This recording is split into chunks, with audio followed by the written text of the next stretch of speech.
आज जो मैं आपको सुना रहा हूँ कहानी, शायद सुनने के बाद आपकी आंखों में आ जाएगा पानी। ये कहानी लगन, समर्पण, निष्ठा और साथ की है। ये कहानी जितनी मेरी है उतनी ही आपकी है। इस कहानी का जो मुख्य किरदार है वो हमारे आपके जीवन का आधार है। वो आपके लिए ज़्यादा, अपने लिए कम बनी है। हाँ जी, बिल्कुल सही समझ रहे हैं आप। वो हमारे आपकी पत्नी है। वो हमारी आपकी पत्नी है।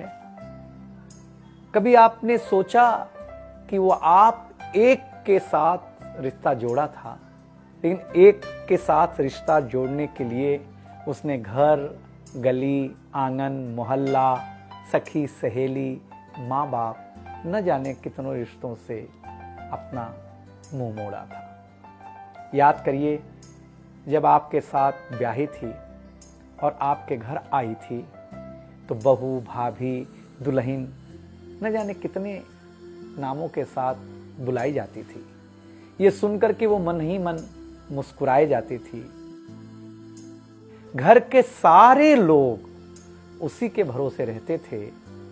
शायद इसीलिए अंग्रेजी में हम उसे हाउसवाइफ कहते थे। कुछ ही दिनों तक उसने दुल्हन होने का आनंद जिया। फिर झाड़ू, पोछा, बर्तन, चूल्हा, चौका, इन सब ने उसको जकड़ लिया। रोज हमारे लिए नाश्ते से लेकर खाने तक कुछ खास रखना, हमारी लंबी उम्र के लिए न जाने कितने उपवास रखना।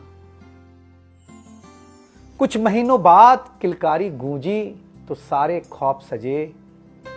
वो मां बनी तो हम भी बाप बने। जैसे जैसे वो उम्र की सीढ़ियां चढ़ती गई, जैसे जैसे वो उम्र की सीढ़ियां चढ़ती गई, जवाबदारियां कुछ न कुछ रोज बढ़ती गईं। एक तरफ बच्चे पे नजर, दूसरी ओर मैं ऑफिस के लिए लेट न हो जाऊं इस बात का डर। सब कुछ बराबर हो, कुछ रह न जाए, और इस बात पर भी ध्यान कि गैस पर रखा हुआ दूध कहीं बह न जाए। घर वालों की फरमाइशों का चूल्हा जो एक बार चलता, घर वालों की फरमाइशों का चूल्हा जो एक बार जलता, तो कब सुबह, कब शाम, कब रात हो गई उसे पता ही नहीं चलता। इन व्यस्तताओं के बीच समय का चक्र कुछ इतना तेजी से चला, मुन्ना कब मनोज हो गया, मुन्नी कब सुमन, पता ही नहीं चला। अब तक जो था प्यार, अब उसने अपना नाम बदल करके रख लिया था तकरार। बेटी को लेकर के कहना कि कुछ ज्यादा ही मन बढ़ा रखा है, तुम्हारे प्यार ने इसको सर पे चढ़ा रखा है। अब तो वो मुझे भी देने लगी थी ताना, अब तो वो मुझे भी देने लगी थी ताना, ऑफिस में ही रहा करो ना, 2-4 घंटे के लिए घर के आना। शादी के इतने दिनों बाद भी आज भी हमें सुनना पड़ता है कि न जाने कौन सा पाप किया था जो आपके साथ ब्याह किया था। और ये तो रोज की थी कहानी। कितना जोर से कहना कि घर के सारे सदस्य सुन लें कि एक दिन बीमार होती हूं ना, तो एक दिन बीमार होने पर किसी को कोई देता नहीं है 1 गिलास पानी, लेकिन जैसे ही उसे आपके तबीयत खराब होने का होता आभास, आकर के बैठ जाती थी आपके पास। याद तो होगा ना, वो मीठी बातों के साथ माथे पर विक्स लगाना और साथ में कान में यह भी कहना कि कल सुबह अगर अच्छा ना लगे तो फिर ऑफिस मत जाना। लेकिन एक दिन समय ऐसे मोड़ पर ले आता है जहां बदल जाता है जिंदगी का ताना बाना।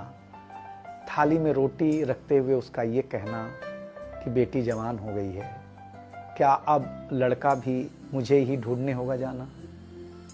शादी तय हो जाने के बाद 1-1 रुपया जोड़ना, पैसे कम पड़ने पर खुद का कंगन तोड़ना, सब कुछ हो जाएगा मुझे ढाढ़स बढ़ाना, सब कुछ हो जाएगा मुझे ढाढ़स बढ़ाना।